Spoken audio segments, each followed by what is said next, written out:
Interest, however, was starting to flag somewhat all round, and the others got on to talking about accidents at sea, ships lost in a fog, collisions with icebergs, all that sort of thing.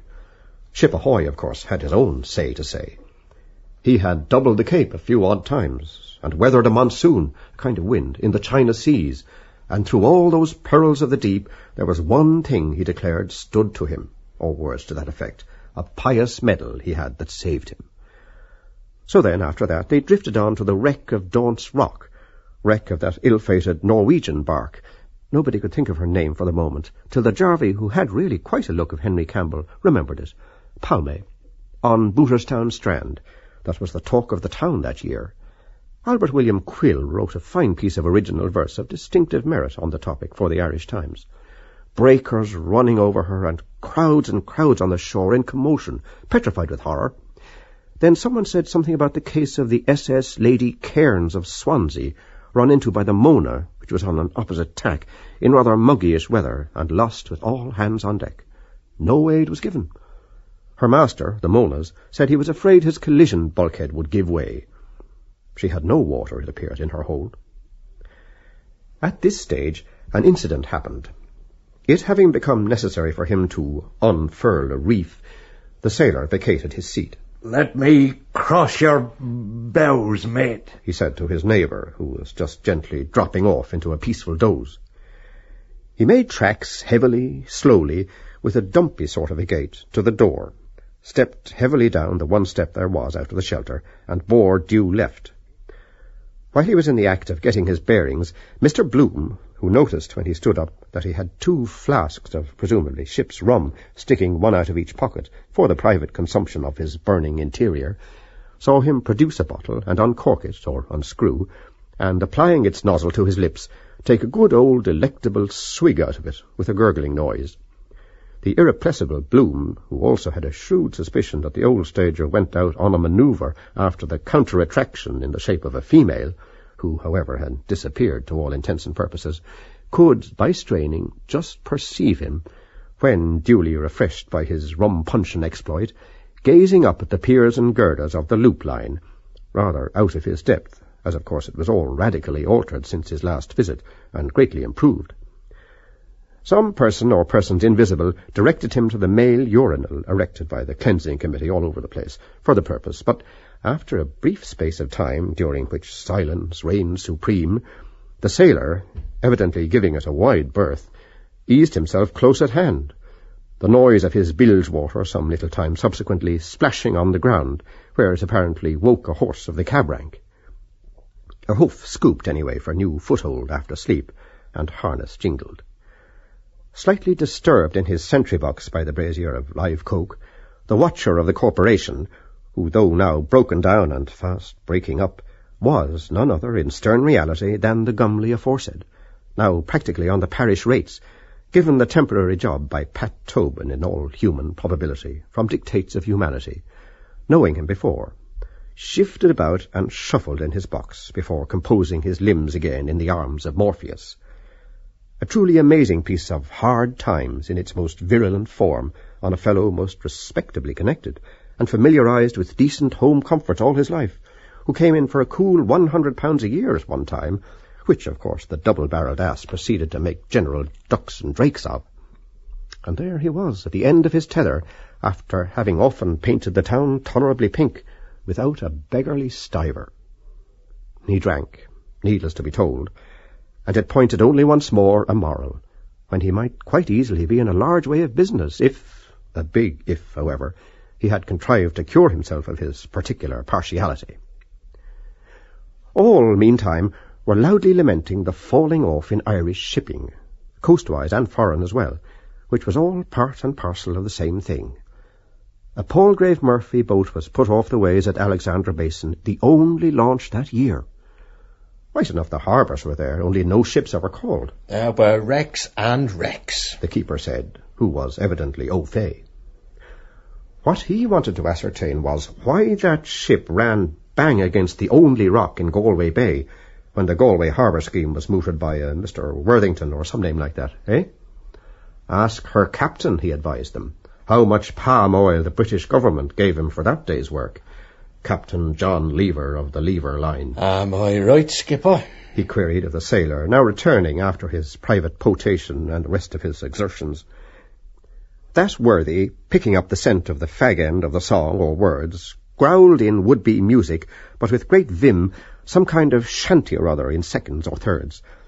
Mr. Bloom's sharp ears heard him then expectorate the plug, probably, which it was, so that he must have lodged it for the time being in his fist, while he did the drinking and making water jobs, and found it a bit sour after the liquid fire in question.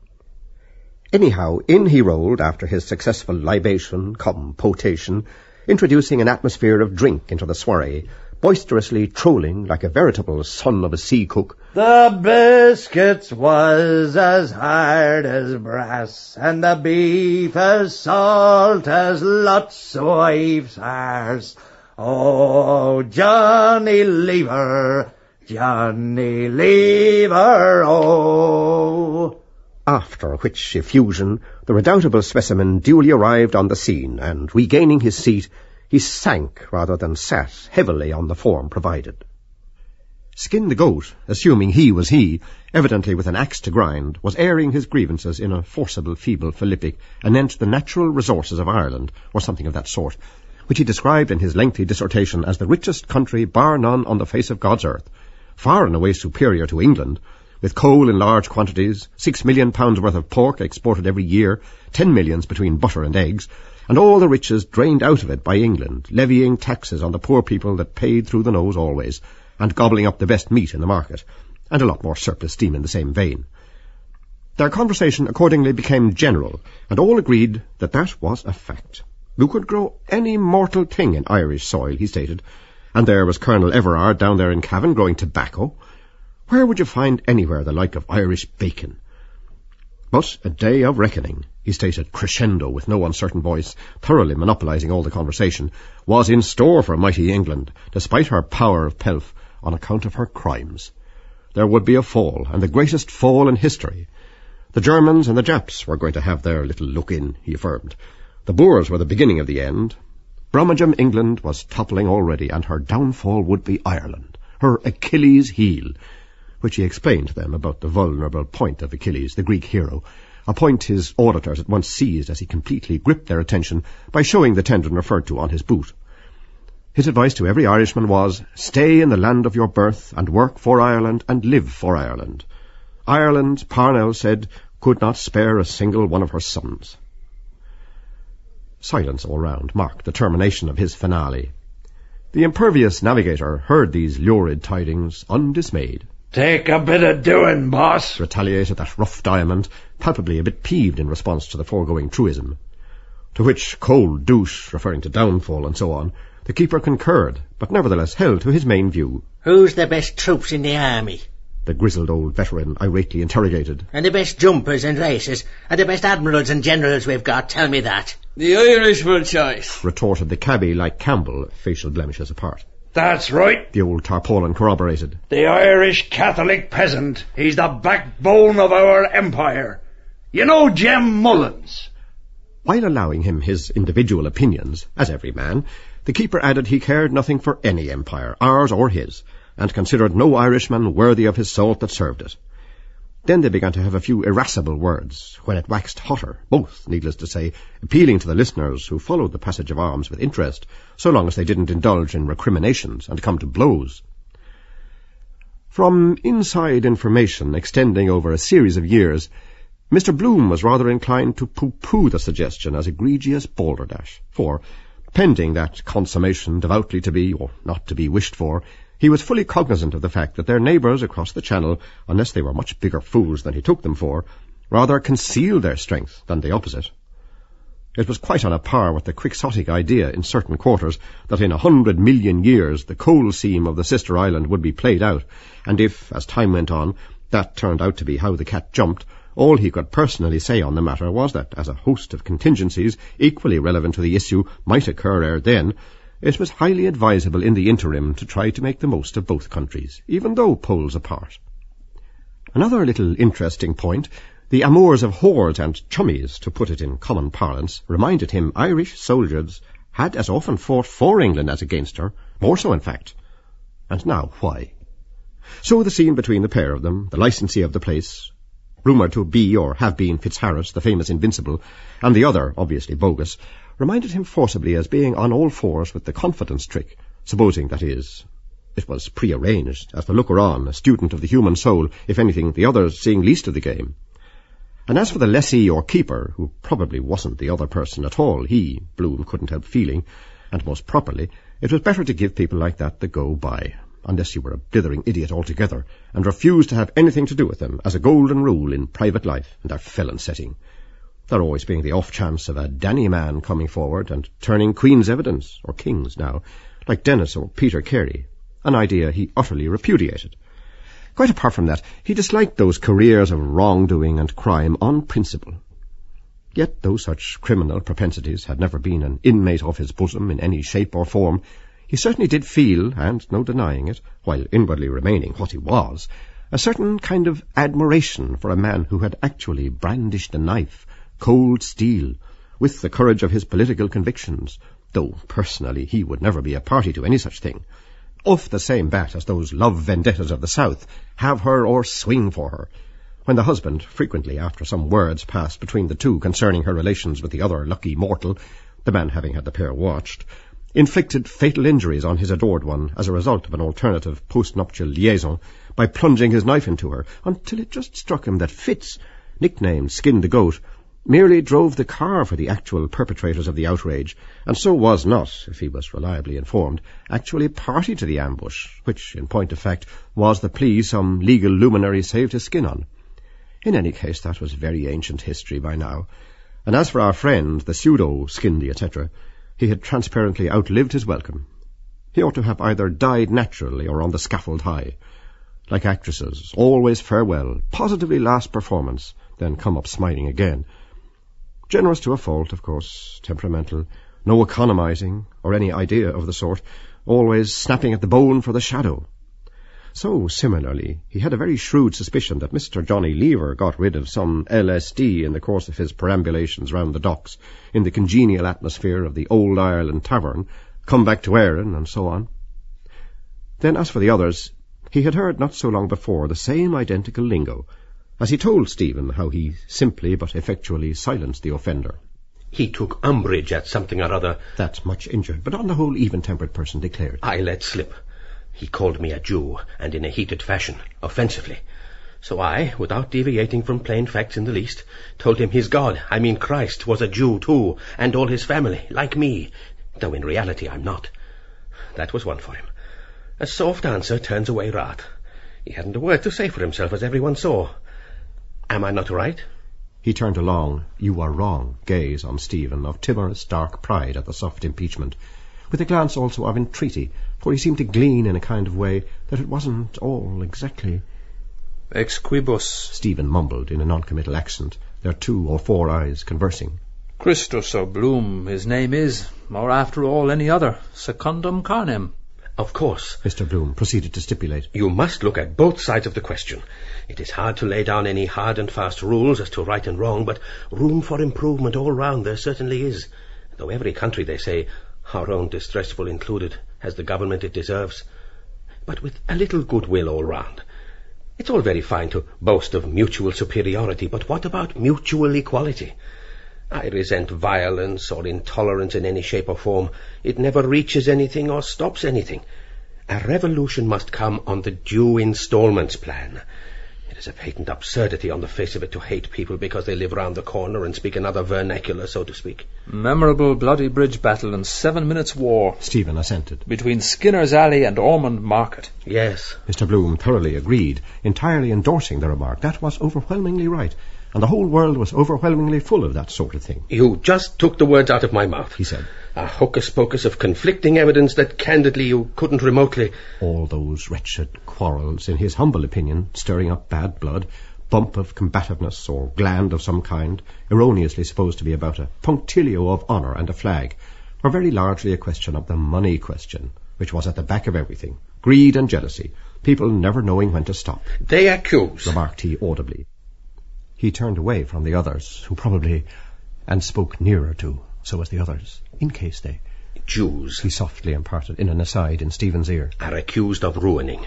Not a vestige of truth in it, I can safely say.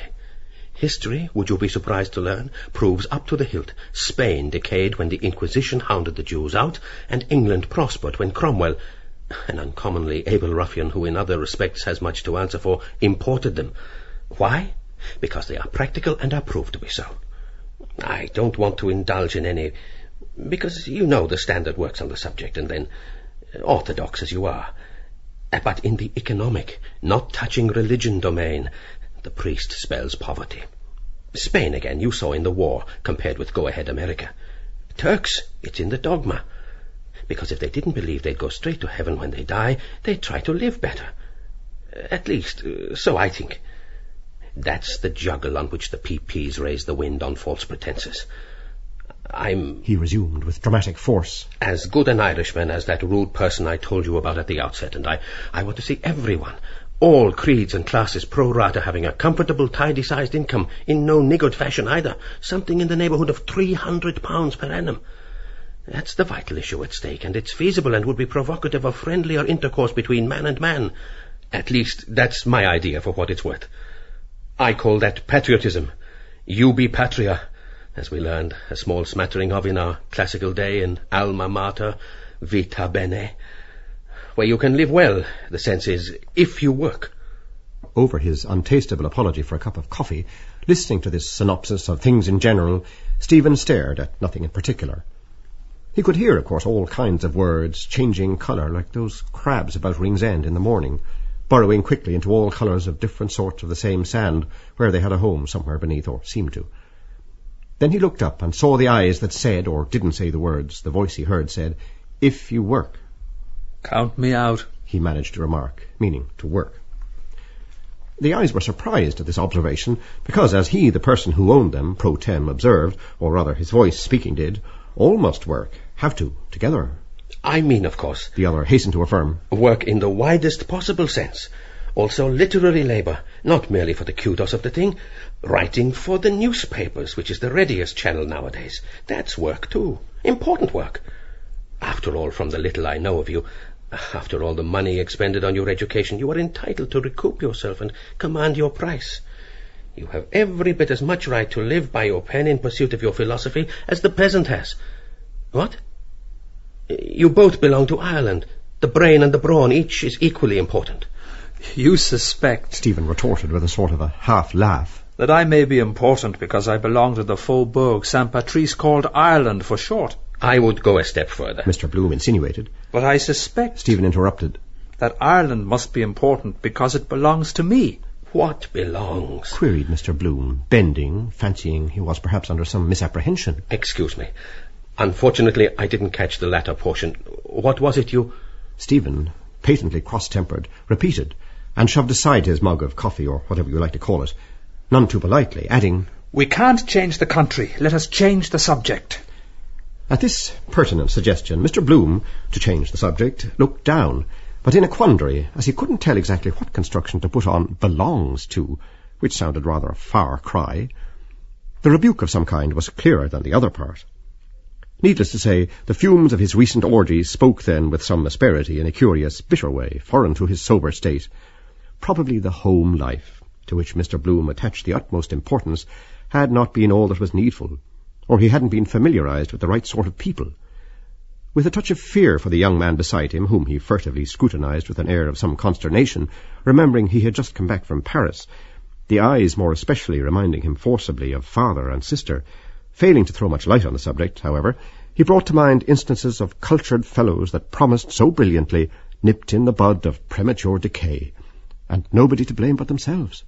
For instance, there was the case of O'Callaghan, for one, the half-crazy faddist, respectably connected, though of inadequate means, with his mad vagaries, among whose other gay doings, when rotto, and making himself a nuisance to everybody all round, he was in the habit of ostentatiously sporting in public a suit of brown paper, a fact. And then the usual denouement, after the fun had gone on fast and furious. He got landed into hot water and had to be spirited away by a few friends, after a strong hint to a blind horse from John Mallon of Lower Castle Yard, so as not to be made amenable under Section 2 of the Criminal Law Amendment Act, certain names of those subpoenaed being handed in but not divulged, for reasons which will occur to anyone with a pick of brains. Briefly, putting 2 and 2 together, 616, which he pointedly turned a deaf ear to, Antonio and so forth, jockeys and aesthetes, and the tattoo, which was all the go in the 70s or thereabouts, even in the House of Lords, because early in life the occupant of the throne, then heir apparent, the other members of the upper 10 and other high personages simply following in the footsteps of the head of the state, he reflected about the errors of notorieties and crowned heads running counter to morality, such as the Cornwall case a number of years before, under their veneer in a way scarcely intended by nature, a thing good Mrs. Grundy, as the law stands, was terribly down on, though not for the reason they thought they were, probably, whatever it was, except women chiefly, who were always fiddling more or less at one another, it being largely a matter of dress and all the rest of it. Ladies who like distinctive underclothing should, and every well-tailored man must, try to make the gap wider between them by innuendo, and give more of a genuine fillip to acts of impropriety between the two. She unbuttoned his, and then he untied her. Mind a pin. Whereas savages in the Cannibal Islands, say at 90 degrees in the shade, not caring a continental. However, reverting to the original, there were, on the other hand, others who had forced their way to the top from the lowest rung by the aid of their bootstraps. Sheer force of natural genius, that. With brains, sir. For which, and further reasons, he felt it was interest and duty even to wait on and profit by the unlooked-for occasion, though why he could not exactly tell, being, as it was, already several shillings to the bad, having, in fact, let himself in for it. Still, to cultivate the acquaintance of someone of no uncommon calibre, who could provide food for reflection, would amply repay any small intellectual stimulation. As such was, he felt, from time to time, a first-rate tonic for the mind, added to which was the coincidence of meeting, discussion, dance, row, old salt, of the here-today and gone-tomorrow type, night loafers, the whole galaxy of events, all went to make up a miniature cameo of the world we live in, especially as the lives of the submerged tenth, viz. Coal miners, divers, scavengers, etc., were very much under the microscope lately. To improve the shining hour, he wondered whether he might meet with anything approaching the same luck as Mr. Philip Beaufoy, if taken down in writing. Suppose he were to pen something out of the common groove, as he fully intended doing, at the rate of 1 guinea per column. My experiences, let us say, in a cabman's shelter.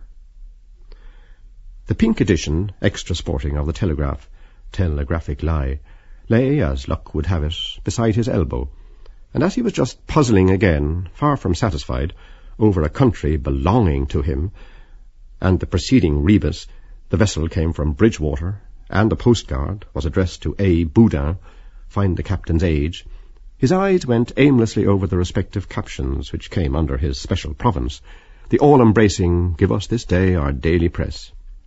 First he got a bit of a start, but it turned out to be only something about somebody named H. Du Bois, agent for typewriters or something like that. Great Battle, Tokyo. Love-making in Irish, £200 damages. Gordon Bennett, emigration swindle. Letter from His Grace William Cross. Ascot, throwaway, recalls Derby of 92 when Captain Marshall's dark horse Sir Hugo captured the blue ribbon at long odds.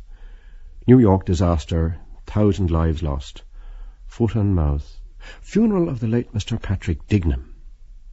So, to change the subject, he read about Dignam, R.I.P., which he reflected was anything but a gay send-off. This morning, Hines put it in, of course, the remains of the late Mr. Patrick Dignam were removed from his residence, No. 9, Newbridge Avenue, Sandymount, for interment in Glasnevin. The deceased gentleman was a most popular and genial personality in city life, and his demise after a brief illness came as a great shock to citizens of all classes, by whom he is deeply regretted. The obsequies at which many friends of the deceased were present were carried out, certainly Hines wrote it, with a nudge from Corney, by Messrs. H. J. O'Neill and Son, 164 North Strand Road. The mourners included Patrick Dignam, son, Bernard Corrigan, brother-in-law, John Henry Menton, solicitor, Martin Cunningham, John Power, Edon Def 1/8 Ador Dorador Doradora, must be where he called monks the day father about Key's ad, Thomas Kernan, Simon Dedalus, Stephen Dedalus, B.A., Edward J. Lambert, Cornelius Kelleher, Joseph McC. Hines, L. Boom, C.P. McCoy, Mackintosh, and several others.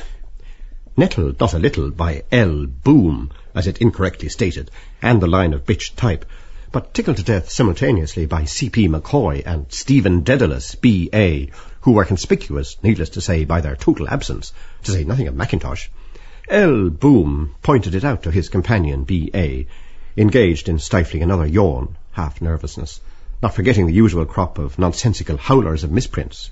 Is that first epistle to the Hebrews? He asked, as soon as his bottom jaw would let him. In text, open thy mouth and put thy foot in it. It is, really, Mr. Bloom said, though first he fancied he alluded to the Archbishop, till he added about foot and mouth, with which there could be no possible connection, overjoyed to set his mind at rest, and a bit flabbergasted at Miles Crawford's, after all, managing the thing there. While the other was reading it on page 2, Boom, to give him for the nonce his new misnomer, whiled away a few odd leisure moments in fits and starts with the account of the third event at Ascot on page 3, his side. Value 1,000 sovs, with 3,000 sovs in specie added for entire colts and fillies. Mr. F. Alexander's throwaway, B.H. by right-away, 5 years, 9 stone, 4 pounds. Trail, W. Lane, 1. Lord Howard de Walden's Zinfandel, M. Cannon, 2. Mr. W. Bass's Sceptre, 3. Betting 5-4 on Zinfandel, 20-1, throwaway, off. Throwaway and Zinfandel stood close order. It was anybody's race. Then the rank outsider drew to the fore, got long lead, beating Lord Howard de Walden's Chestnut Colt and Mr. W. Bass's Bay Filly Sceptre on a 2.5-mile course. Winner trained by Brain, so that Lenihan's version of the business was all pure bunkum. Secured the verdict cleverly by a length, 1,000 sovs with 300 in specie. Also ran J. de Bremon's French horse Bantam Lions was anxiously inquiring after, not in yet, but expected any minute. Maximum the second. Different ways of bringing off a coup. Love-making damages. Though that half-baked Lyons ran off at a tangent in his impetuosity to get left. Of course, gambling eminently lent itself to that sort of thing, though, as the event turned out, the poor fool hadn't much reason to congratulate himself on his pick, the forlorn hope. Guesswork it reduced itself to, eventually. There was every indication they would arrive at that. Mr. Bloom said. Who? The other, whose hand, by the way, was hurt, said. One morning you would open the paper, the cabman affirmed, and read, Return of Parnell. He bet them what they liked. A Dublin Fusilier was in that shelter one night and said he saw him in South Africa. Pride as was killed him. He ought to have done away with himself, or lain low for a time after committee room number 15, until he was his old self again, with no one to point a finger at him. Then they would all to a man have gone down on their marrow bones to him to come back when he had recovered his senses. But dead he wasn't. Simply absconded somewhere. The coffin they brought over was full of stones. He changed his name to De Wet, the Boer General. He made a mistake to fight the priests, and so forth and so on. All the same, Bloom, properly so dubbed, was rather surprised at their memories, for in 9 cases out of 10 it was a case of tar barrels, and not singly but in their thousands, and then complete oblivion, because it was 20-odd years. Highly unlikely, of course, there was even a shadow of truth in the stories, and even supposing, he thought a return highly inadvisable, all things considered. Something evidently riled them in his death. Either he petered out too tamely of acute pneumonia, just when his various different political arrangements were nearing completion, or whether it transpired he owed his death to his having neglected to change his boots and clothes after a wetting, when a cold resulted, and failing to consult a specialist, he being confined to his room, till he eventually died of it, amid widespread regret, before a fortnight was at an end, or quite possibly they were distressed to find the job was taken out of their hands. Of course, nobody being acquainted with his movements even before, there was absolutely no clue as to his whereabouts, which were decidedly of the Alice, where art thou order, even prior to his starting to go under several aliases, such as Fox and Stewart. So the remark which emanated from friend Cabby might be within the bounds of possibility. Naturally, then, it would prey on his mind as a born leader of men, which undoubtedly he was, and a commanding figure, a 6-footer, or at any rate 5 feet 10 or 11 in his stockinged feet, whereas Messrs. So-and-so, who, though they weren't even a patch on the former man, ruled the roost after, their redeeming features were very few and far between. It certainly pointed a moral, the idol with feet of clay. And then 72 of his trusty henchmen rounding on him with mutual mudslinging. And the identical same with murderers. You had to come back. That haunting sense kind of drew you to show the understudy in the title role how to. He saw him once, on the auspicious occasion when they broke up the type in the insuppressible, or was it United Ireland, a privilege he keenly appreciated, and, in point of fact, handed him his silk hat when it was knocked off, and he said, "Thank you," excited as he undoubtedly was under his frigid expression, notwithstanding the little misadventure mentioned between the cup and the lip, what's bred in the bone. Still, as regards return, you were a lucky dog if they didn't set the terrier at you directly you got back. Then a lot of shilly-shally usually followed, Tom for and Dick and Harry against. And then, number one, you came up against the man in possession and had to produce your credentials, like the claimant in the Tichborne case, Roger Charles Tichborne. Bella was the boat's name, to the best of his recollection. He, the heir, went down in, as the evidence went to show, and there was a tattoo mark, too, in Indian ink. Lord Bellew, was it? As he might very easily have picked up the details from some pal on board ship, and then, when got up to tally with the description given, introduce himself with, "Excuse me, my name is so-and-so," or some such commonplace remark. A more prudent course, Mr. Bloom said to the not over-effusive, in fact, like the distinguished personage under discussion beside him, would have been to sound the lie of the land first. "That bitch, that English Hummer did for him," the she-bean proprietor commented. "She put the first nail in his coffin." "Fine lump of a woman all the same," the soi-disant town clerk, Henry Campbell, remarked. "And plenty of her. I seen her picture in a barber's. Her husband was a captain or an officer." "Aye," Skin the Goat amusingly added. "He was, and a cotton ball one." This gratuitous contribution of a humorous character occasioned a fair amount of laughter among his entourage. As regards Bloom, he, without the faintest suspicion of a smile, merely gazed in the direction of the door, and reflected upon the historic story which had aroused extraordinary interest at the time when the facts, to make matters worse, were made public with the usual affectionate letters that passed between them, full of sweet nothings. First it was strictly platonic, till nature intervened, and an attachment sprang up between them, till bit by bit matters came to a climax, and the matter became the talk of the town, till the staggering blow came as a welcome intelligence to not a few evil-disposed, however, who were resolved upon encouraging his downfall, though the thing was public property all along, though not to anything like the sensational extent that it subsequently blossomed into. Since their names were coupled, though, since he was her declared favourite, where was the particular necessity to proclaim it to the rank and file from the housetops, the fact, namely, that he had shared her bedroom, which came out in the witness box, on oath, when a thrill went through the packed court, literally electrifying everybody in the shape of witnesses, swearing to having witnessed him on such and such a particular date, in the act of scrambling out of an upstairs apartment with the assistance of a ladder, in night apparel, having gained admittance in the same fashion, a fact that the weeklies, addicted to the lubric a little, simply coined shoals of money out of.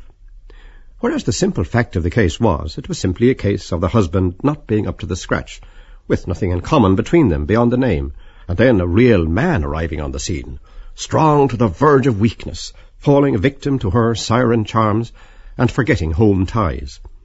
The usual sequel, to bask in the loved one's smiles. The eternal question of the life connubial, needless to say, cropped up.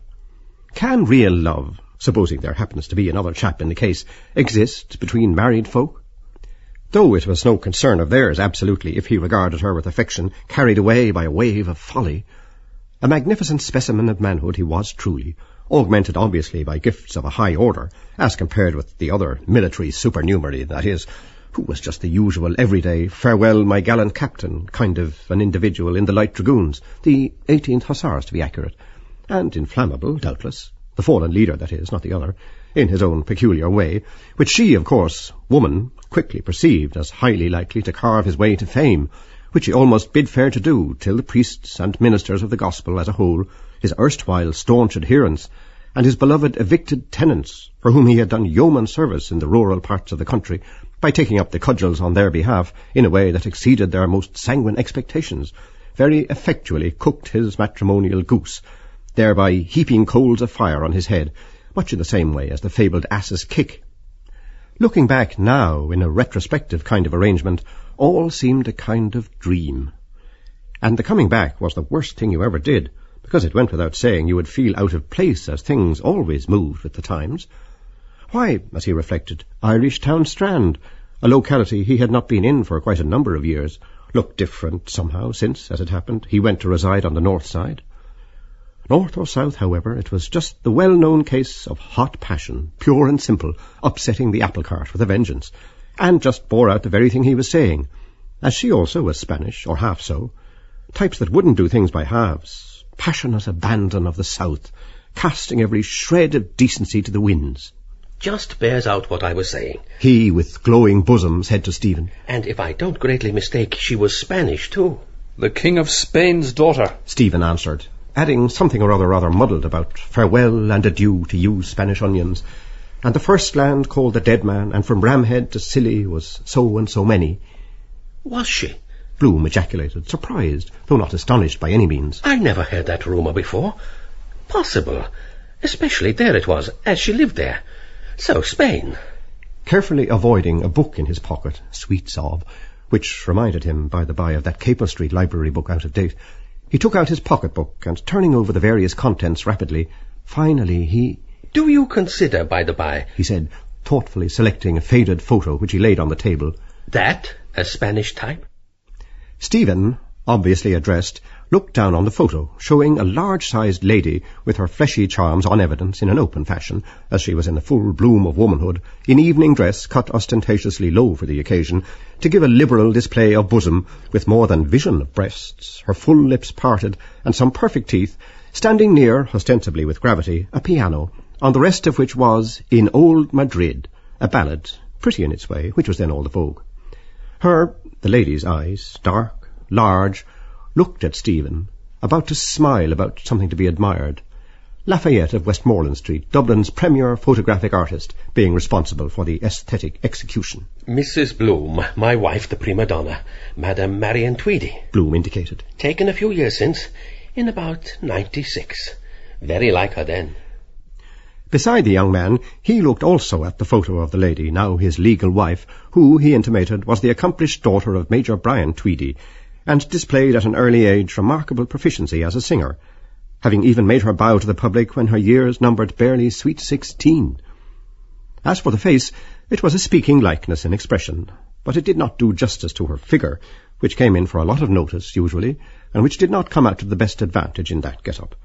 She could, without difficulty, he said, have posed for the ensemble, not to dwell on certain opulent curves of the... He dwelt, being a bit of an artist in his spare time, on the female form in general, developmentally, because, as it so happened, no later than that afternoon he had seen those Grecian statues, perfectly developed as works of art, in the National Museum. Marble could give the original, shoulders, back, all the symmetry. All the rest, yes, Puritanism. It does, though, St. Joseph's, sovereign, whereas no photo could, because it simply wasn't art, in a word. The spirit moving him, he would much have liked to follow Jack Tar's good example, and leave the likeness there for a very few minutes to speak for itself on the plea so that the other could drink in the beauty for himself, her stage presence being frankly a treat in itself, which the camera could not at all do justice to. But it was scarcely professional etiquette, so, though it was a warm, pleasant sort of a night now, yet wonderfully cool for the season, considering, for sunshine after storm, and he did feel a kind of need there and then to follow suit, like a kind of inward voice, and satisfy a possible need by moving emotion.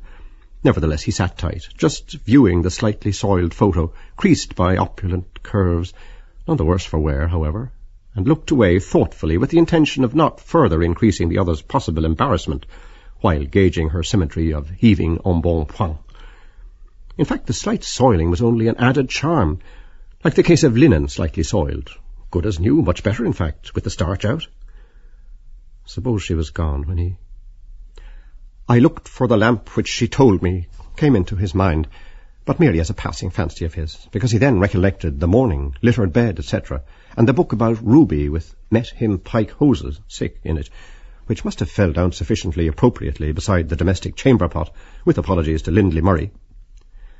The vicinity of the young man he certainly relished, educated, distingué, and impulsive into the bargain, far and away the pick of the bunch, though you wouldn't think he had it in him, yet you would. Besides, he said the picture was handsome, which, say what you like, it was, though at the moment she was distinctly stouter. And why not? An awful lot of make-believe went on about that sort of thing, involving a lifelong slur, with the usual splash page of letterpress about the same old matrimonial tangle, alleging misconduct with a professional golfer, or the newest stage favourite, instead of being honest and above board about the whole business. How they were fated to meet, and an attachment sprang up between the two, so that their names were coupled in the public eye, was told in court with letters containing the habitual mushy and compromising expressions, leaving no loophole, to show that they openly cohabited 2 or 3 times a week at some well-known seaside hotel, and relations, when the thing ran its normal course, became in due course intimate. Then the decree Nisi and the king's proctor to show cause why, and he failing to quash it, Nisi was made absolute. But as for that, the two misdemeanants, wrapped up as they largely were in one another, could safely afford to ignore it, as they very largely did, till the matter was put in the hands of a solicitor, who filed a petition for the party wronged in due course. He, Bloom, enjoyed the distinction of being close to Erin's uncrowned king in the flesh, when the thing occurred in the historic fracas, when the fallen leaders, who notoriously stuck to his guns to the last drop, even when clothed in the mantle of adultery, leaders, trusty henchmen to the number of 10 or a dozen, or possibly even more than that, penetrated into the printing works of the insuppressible, or no, it was United Ireland, a by no means, by the by, appropriate appellative, and broke up the type cases with hammers, or something like that, all on account of some scurrilous effusions from the facile pens of the O'Brienite scribes at the usual mudslinging occupation, reflecting on the erstwhile tribune's private morals. Though palpably a radically altered man, he was still a commanding figure, though carelessly garbed as usual, with that look of settled purpose which went a long way with the shilly-shalliers, till they discovered, to their vast discomfiture, that their idol had feet of clay, after placing him upon a pedestal, which she, however, was the first to perceive. As those were particularly hot times in the general hullabaloo, Bloom sustained a minor injury from a nasty prod of some chap's elbow in the crowd that, of course, congregated, lodging someplace about the pit of the stomach, fortunately not of a grave character. His hat, Parnell's, was inadvertently knocked off, and, as a matter of strict history, Bloom was the man who picked it up in the crush, after witnessing the occurrence, meaning to return it to him, and return it to him he did with the utmost celerity.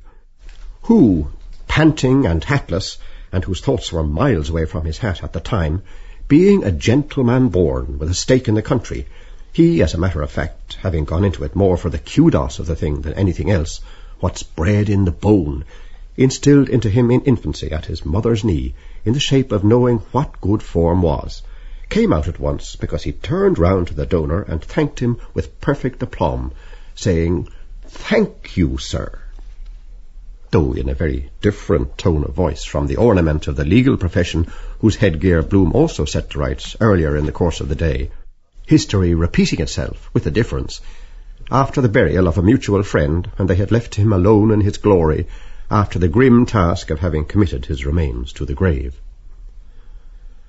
On the other hand, what incensed him more inwardly was the blatant jokes of the cabmen and so on, who passed it all off as a jest, laughing immoderately, pretending to understand everything, the why and the wherefore, and in reality not knowing their own minds, it being a case for the two parties themselves, unless it ensued that the legitimate husband happened to be a party to it, owing to some anonymous letter from the usual boy Jones, who happened to come across them at the crucial moment, in a loving position, locked in one another's arms, drawing attention to their illicit proceedings, and leading up to a domestic rumpus, and the erring fair one begging forgiveness of her lord and master upon her knees, and promising to sever the connection, and not receive his visits any more, if only the aggrieved husband would overlook the matter, and let bygones be bygones, with tears in her eyes, though possibly with her tongue in her fair cheek at the same time, as quite possibly there were several others. He personally, being of a sceptical bias, believed, and didn't make the smallest bones about saying so either, that man, or men in the plural, were always hanging around on the waiting list about a lady, even supposing she was the best wife in the world, and they got on fairly well together, for the sake of argument, when, neglecting her duties, she chose to be tired of wedded life, and was on for a little flutter in polite debauchery, to press their attentions on her with improper intent, the upshot being that her affections centred on another, the cause of many liaisons between still attractive married women getting on for fair and 40, and younger men, no doubt as several famous cases of feminine infatuation proved up to the hilt. It was 1,000 pities a young fellow, blessed with an allowance of brains, as his neighbour obviously was, should waste his valuable time with profligate women, who might present him with a nice dose to last him his lifetime. In the nature of single blessedness he would one day take unto himself a wife, when Miss Right came on the scene. But in the interim, ladies' society was a conditio sine qua non, though he had the gravest possible doubts, not that he wanted in the smallest to pump Stephen about Miss Ferguson, who was very possibly the particular lodestar who brought him down to Irish Town so early in the morning, as to whether he would find much satisfaction basking in the boy and girl courtship idea, and the company of smirking misses without a penny to their names, bi- or tri-weekly, with the orthodox preliminary canter of compliment-paying and walking out, leading up to fond lovers' ways and flowers and chalks. To think of him house and homeless, roped by some landlady worse than any stepmother, was really too bad at his age. The queer things he popped out suddenly with attracted the elder man, who was several years the other's senior, or like his father. But something substantial he certainly ought to eat, were it only an egg flip made on unadulterated maternal nutriment, or failing that, the homely Humpty Dumpty boiled. At what o'clock did you dine? He questioned of the slim form and tired, though unwrinkled face. Sometime yesterday. Stephen said. Yesterday? Exclaimed Bloom, till he remembered it was already tomorrow, Friday. Ah, you mean it's after 12. The day before yesterday, Stephen said, improving on himself. Literally astounded at this piece of intelligence, Bloom reflected. Though they didn't see eye to eye in everything, a certain analogy there somehow was, as if both their minds were travelling, so to speak, in the one train of thought. At his age, when dabbling in politics roughly some score of years previously, when he had been a quasi-aspirant to parliamentary honours in the Buckshot Foster days, he too recollected, in retrospect, which was a source of keen satisfaction in itself, he had a sneaking regard for those same ultra-ideas. For instance, when the evicted tenants question, then at its first inception, bulked largely in people's minds, though it goes without saying, not contributing a copper or pinning his faith absolutely to its dictums, some of which wouldn't exactly hold water, he, at the outset in principle, at all events, was in thorough sympathy with peasant possession, as voicing the trend of modern opinion, a partiality, however, which, realizing his mistake, he was subsequently partially cured of, and even was twitted with going a step further than Michael Davitt in the striking views he at one time inculcated as a back-to-the-lander, which was one reason he strongly resented the innuendo put upon him in so barefaced a fashion at the gathering of the clans in Barney Kiernan's, so that he, though often considerably misunderstood, and the least pugnacious of mortals, be it repeated, departed from his customary habit to give him, metaphorically, one in the gizzard. Though so far as politics themselves were concerned, he was only too conscious of the casualties invariably resulting from propaganda and displays of mutual animosity, and the misery and suffering it entailed as a foregone conclusion on fine young fellows chiefly, destruction of the fittest, in a word. Anyhow, upon weighing the pros and cons, getting on for one as it was high time to be retiring for the night. The crux was, it was a bit risky to bring him home, as eventualities might possibly ensue, somebody having a temper of her own sometimes, and spoil the hash altogether, as on the night he misguidedly brought home a dog, breed unknown, with a lame paw. Not that the cases were either identical or the reverse, though he had hurt his hand to Ontario Terrace, as he very distinctly remembered, having been there, so to speak. On the other hand, it was altogether far and away too late for the Sandymount or Sandycove suggestion, so that he was in some perplexity as to which of the two alternatives. Everything pointed to the fact that it behoved him to avail himself to the full of the opportunity, all things considered. His initial impression was that he was a bit standoffish, or not over-effusive, but it grew on him some way. For one thing, he mightn't what you call jump at the idea if approached, and what mostly worried him was he didn't know how to lead up to it, or word it exactly. Supposing he did entertain the proposal, as it would afford him very great personal pleasure if he would allow him to help to put coin in his way, or some wardrobe, if found suitable. At all events, he wound up by concluding, eschewing for the nonce, hide-bound precedent, a cup of Epsom cocoa and a shakedown for the night, plus the use of a rug or two and overcoat doubled into a pillow. At least he would be in safe hands, and as warm as a toast on a trivet. He failed to perceive any very vast amount of harm in that, always with the proviso no rumpus of any sort was kicked up. A move had to be made, because that merry old soul, the grass widower in question, who appeared to be glued to the spot, didn't appear in any particular hurry to wend his way home to his dearly beloved Queenstown, and it was highly likely some spunger's bawdy house of retired beauties off Sheriff Street Lower would be the best clue to that equivocal character's whereabouts for a few days to come, alternately racking their feelings, the mermaids, with 6-chamber revolver anecdotes verging on the tropical, calculated to freeze the marrow of anybody's bones, and mauling their large-sized charms between whiles with rough and tumble gusto, to the accompaniment of large potations of potheen, and the usual blarney about himself. For as to who he in reality was, let XX equal my right name and address, as Mr. Algebra remarks passim. At the same time, he inwardly chuckled over his repartee to the blood-announced champion about his God being a Jew. People could put up with being bitten by a wolf, but what properly riled them was a bite from a sheep.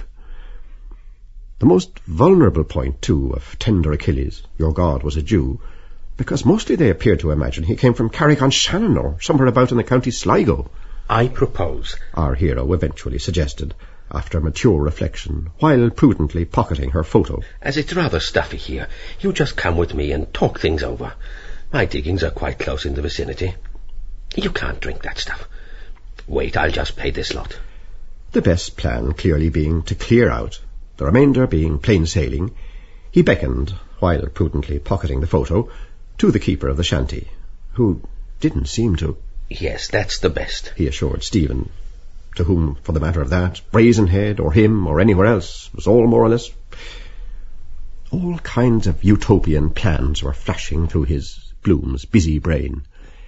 Education, the genuine article, literature, journalism, prize tidbits, up-to-date billing, hydros and concert tours in English watering resorts packed with theatres, turning money away, duets in Italian with the accent perfectly true to nature, and a quantity of other things. No necessity, of course, to tell the world and his wife from the housetops about it, and a slice of luck.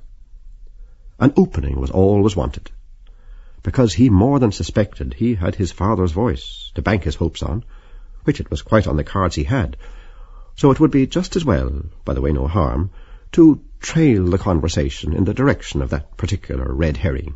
Just to. The cabby read out of the paper he had got hold of that the former Viceroy, Earl Cadogan, had presided at the Cab Drivers' Association dinner in London somewhere. Silence with a yawn or two accompanied this thrilling announcement. Then the old specimen in the corner, who appeared to have some spark of vitality left, read out that Sir Anthony MacDonald had left Euston for the Chief Secretary's lodge, or words to that effect, to which absorbing piece of intelligence Echo answered why. Give us a squint at that literature, grandfather, the ancient mariner put in, manifesting some natural impatience. And welcome, answered the elderly party thus addressed. The sailor lugged out from a case he had a pair of greenish goggles, which he very slowly hooked over his nose and both ears. Are you bad in the eyes? The sympathetic personage like the town clerk queried. Why, answered the seafarer with the tartan beard, who seemingly was a bit of a literary cove in his own small way.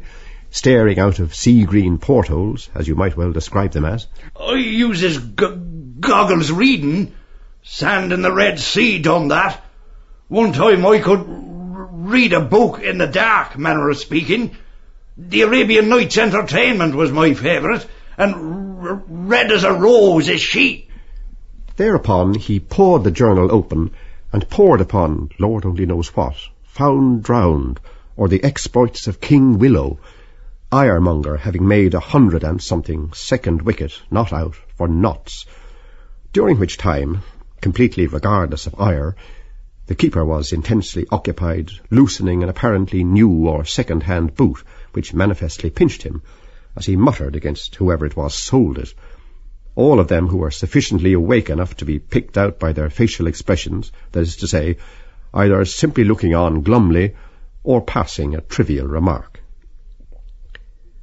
To cut a long story short, Bloom, grasping the situation, was the first to rise to his feet, so as not to outstay their welcome, having first and foremost, being as good as his word that he would foot the bill for the occasion, taken the wise precaution to unobtrusively motion to mine host, as a parting shot, a scarcely perceptible sign, when the others were not looking, to the effect that the amount due was forthcoming, making a grand total of 4pence. The amount he deposited unobtrusively in 4 coppers, literally the last of the Mohicans. He having previously spotted on the printed price list for all who ran to read, opposite to him, in unmistakable figures, coffee 2D, confectionery D.O., and honestly well worth twice the money once in a way, as Weatherup used to remark. Come, he counselled, to close the séance. Seeing that the ruse worked and the coast was clear, they left the shelter or shanty together, and the elite society of Oilskin and Company, whom nothing short of an earthquake would move out of their dolce far niente. Stephen, who confessed to still feeling poorly and fagged out, paused for a moment, the door to... One thing I never understood, he said, to be original on the spur of the moment. Why they put tables upside down at night. I mean chairs upside down on the tables in cafes. To which impromptu the never-failing Bloom replied without a moment's hesitation, saying straight off, to sweep the floor in the morning. So saying, he skipped around nimbly, considering, frankly, at the same time apologetic, to get on his companion's right, a habit of his, by the by, the right side being, in classical idiom, his tender Achilles. The night air was certainly now a treat to breathe, though Stephen was a bit weak on his pins. It will, the air, do you good, Bloom said, meaning also the walk, in a moment. The only thing is to walk, then you'll feel a different man. It's not far. Lean on me. Accordingly, he passed his left arm in Stephen's right, and led him on accordingly. Yes, Stephen said, uncertainly, because he thought he felt a strange kind of flesh of a different man approach him, sinewless and wobbly and all that. Anyhow, they passed the sentry-box with stones, brazier, etc., where the municipal supernumerary, ex-Gumley, was still to all intents and purposes wrapped in the arms of Murphy, as the adage has it, dreaming of fresh fields and pastures new. And apropos of coffin of stones, the analogy was not at all bad, as it was, in fact, a stoning to death on the part of 72 out of 80-odd constituencies that ratted at the time of the split, and chiefly the belauded peasant class, probably the self-same evicted tenants he had put in their holdings. So they passed on to chatting about music, a form of art for which Bloom, as a pure amateur, possessed the greatest love, as they made tracks arm in arm across Beresford Place. Wagnerian music, though confessedly grand in its way, was a bit too heavy for Bloom, and hard to follow at the first go-off. But the music of Mercadante's Huguenots, Meyerbeer's 7 Last Words on the Cross, and Mozart's 12th Mass, he simply revelled in, the Gloria in that being to his mind the acme of first-class music as such, literally knocking everything else into a cocked hat.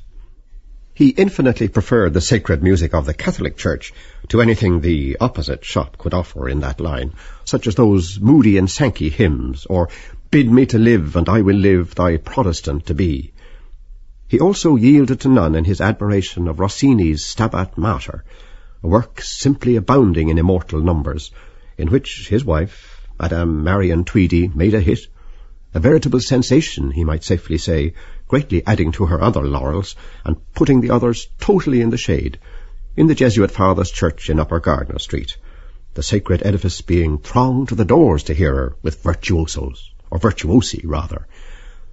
There was the unanimous opinion that there was none to come up to her, and suffice it to say, in a place of worship for music of a sacred character, there was a generally voiced desire for an encore. On the whole, though favouring preferably light opera of the Don Giovanni description, and Martha, a gem in its line, he had a penchant, though with only a surface knowledge, for the severe classical school such as Mendelssohn. And talking of that, taking it for granted he knew all about the old favourites, he mentioned par excellence Lionel's air in Martha, Ma Paris, which curiously enough he heard, or overheard to be more accurate, on yesterday, a privilege he keenly appreciated, from the lips of Stephen's respected father, sung to perfection, a study of the number, in fact, which made all the others take a back seat.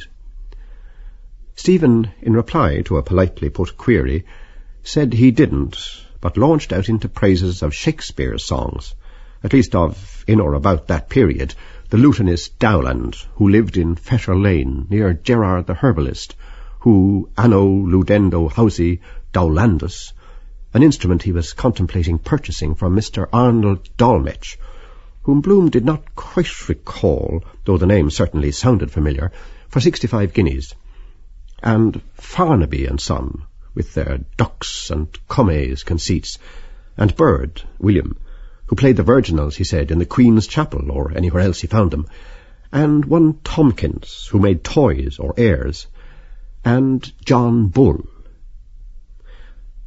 On the roadway which they were approaching, whilst still speaking, beyond the swing chain, a horse, dragging a sweeper, paced on the paven ground, brushing a long swathe of mire up, so that with the noise Bloom was not perfectly certain whether he had caught aright the allusion to 65 guineas and John Bull.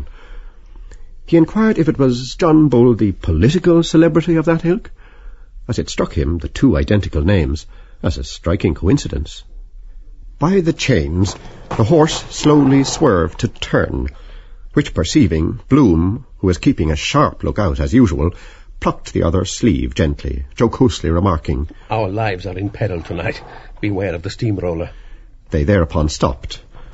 Bloom looked at the head of a horse not worth anything like 65 guineas, suddenly in evidence in the dark, quite near, so that it seemed new, a different grouping of bones and even flesh, because palpably it was a fore-walker, a hip-shaker, a black buttocker, a tail-dangler, a head-hanger, putting his hind foot foremost, the while the lord of his creation sat on the perch, busy with his thoughts. But such a good, poor brute. He was sorry he hadn't a lump of sugar, but, as he wisely reflected, you could scarcely be prepared for every emergency that might crop up. He was just a big, foolish, nervous, noodly kind of a horse, without a second care in the world. But even a dog, he reflected, take that mongrel in Barney Kiernan's, of the same size, would be a holy horror to face. But it was no animal's fault in particular if he was built that way, like the camel, ship of the desert, distilling grapes into potheen in his hump. 9/10 of them all could be caged or trained, nothing beyond the art of man, barring the bees. Whale with a harpoon hairpin, alligator, tickle the small of his back and he sees the joke, chalk a circle for a rooster, tiger, my eagle eye. These timely reflections anent the brutes of the field occupied his mind, somewhat distracted from Stephen's words, while the ship of the street was manoeuvring, and Stephen went on about the highly interesting old... "What's this I was saying? Ah, yes. My wife," he intimated, plunging in medias res, "would have the greatest of pleasure in making your acquaintance, as she is passionately attached to music of any kind." He looked sideways in a friendly fashion at the side face of Stephen, image of his mother, which was not quite the same as the usual blackguard type they unquestionably had an indubitable hankering after, as he was perhaps not that way built. Still, supposing he had his father's gift, as he more than suspected, it opened up new vistas in his mind, such as Lady Fingal's Irish Industries concert on the preceding Monday, and aristocracy in general. Exquisite variations he was now describing on an air, Youth Here Has End, by Jans Peter Svelink, a Dutchman of Amsterdam, where the Vrouws come from. Even more, he liked an old German song of Johannes Jeep about the clear sea and the voices of sirens, sweet murderers of men, which boggles Bloom a bit. Von der Sirenen Listigkeit tun die Poeten dichten. These opening bars he sang and translated extempore. Bloom, nodding, said he perfectly understood, and begged him to go on by all means, which he did. A phenomenally beautiful tenor voice like that, the rarest of boons, which Bloom appreciated at the very first note he got out, could easily, if properly handled by some recognized authority on voice production, such as Barraclough, and being able to read music into the bargain, command its own price, where baritones were 10 a penny, and procure for its fortunate possessor, in the near future, an entree into fashionable houses in the best residential quarters, of financial magnates in a large way of business, and titled people, where, with his university degree of B.A., a huge ad in its way, and gentlemanly bearing to all, the more influence the good impression, he would infallibly score a distinct success, being blessed with brains, which also could be utilized for the purpose, and other requisites, if his clothes were properly attended to, so as to the better worm his way into their good graces, as he, a youthful tyro in society's sartorial niceties, hardly understood how a little thing like that could militate against you. It was, in fact, only a matter of months, and he could easily foresee him participating in their musical and artistic conversaziones during the festivities of the Christmas season for choice, causing a slight flutter in the dovecoats of the fair sex, and being made a lot of by ladies out for sensation, cases of which, as he happened to know, were on record. In fact, without giving the show away, he himself once upon a time, if he cared to, could easily have. Added to which, of course, would be the pecuniary emolument, by no means to be sneezed at, going hand in hand with his tuition fees. Not, he parenthesized, that for the sake of filthy lucre he need necessarily embrace the lyric platform as a walk in life for any lengthy space of time, but a step in the required direction it was, beyond yea or nay, and both monetarily and mentally it contained no reflection on his dignity in the smallest, and it often turned in uncommonly handy to be handed a cheque at a much-needed moment when every little helped. Besides, though taste latterly had deteriorated to a degree, original music like that, different from the conventional rut, would rapidly have a great vogue, as it would be a decided novelty for Dublin's musical world after the usual hackneyed run of catchy tenor solos foisted on a confiding public by Ivan St. Austell and Hilton St. Just and their genus omne.